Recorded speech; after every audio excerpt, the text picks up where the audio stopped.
probably could have done this before my handle.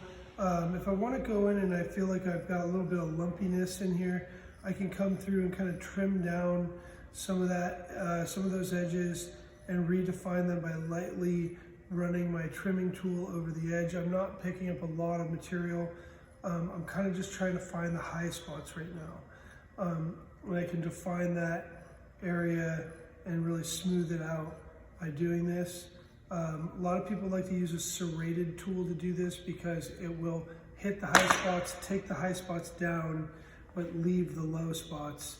And then that way you don't have continued lumpiness, because if you just hit it with a smooth tool, sometimes it can continue the lumpiness of the piece.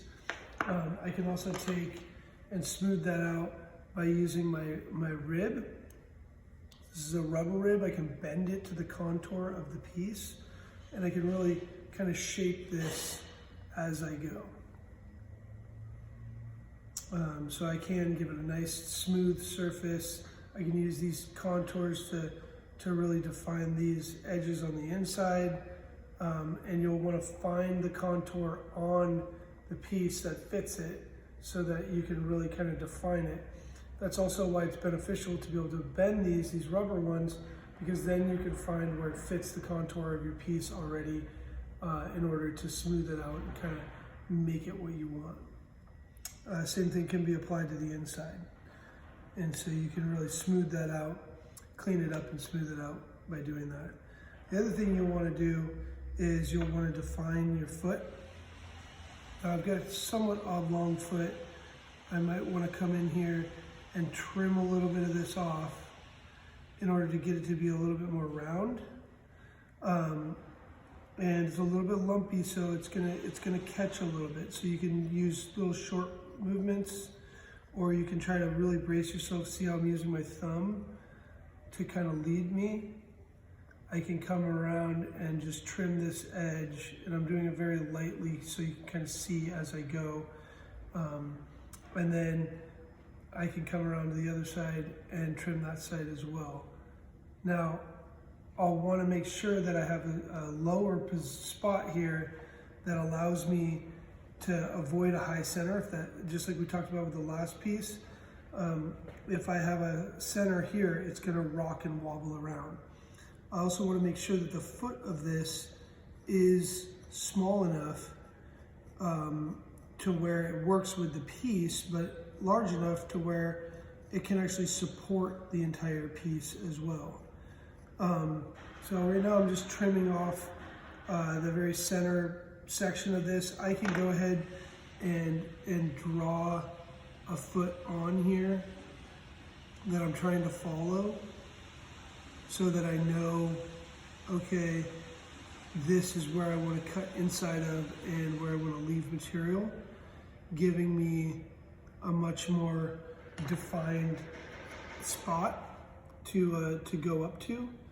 And I can just trim that material out of the inside. This is another, this is an opportunity for you to use your banding wheel as well.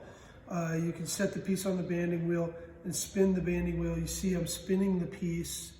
Some of you got homemade banding wheels that I made. Others got the banding wheels that you can purchase from the store. The ones I made they're obviously not quite as nice, but they operate almost exactly the same. So really all that would do is allow you to move around this piece quickly. This is kind of a large loop tool for doing that.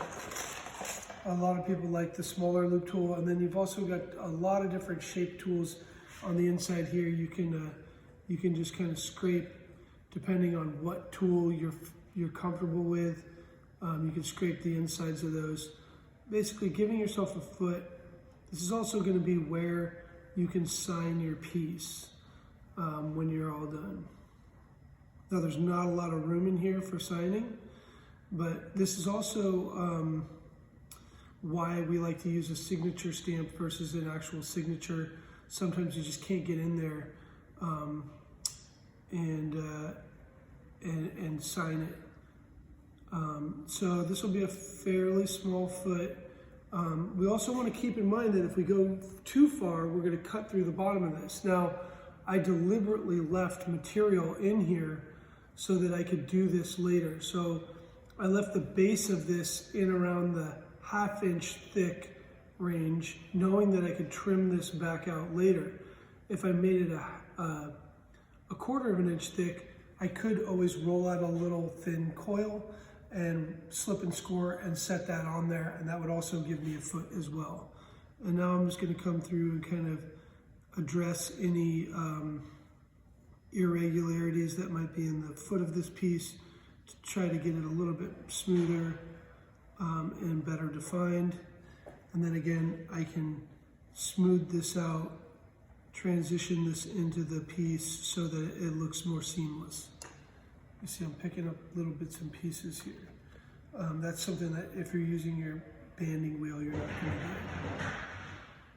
do. And then last but not least, I could come back through and smooth this surface out with my rubber rib, really getting all those groggy or sandy pieces of clay down below the surface, giving myself a much smoother, more usable form.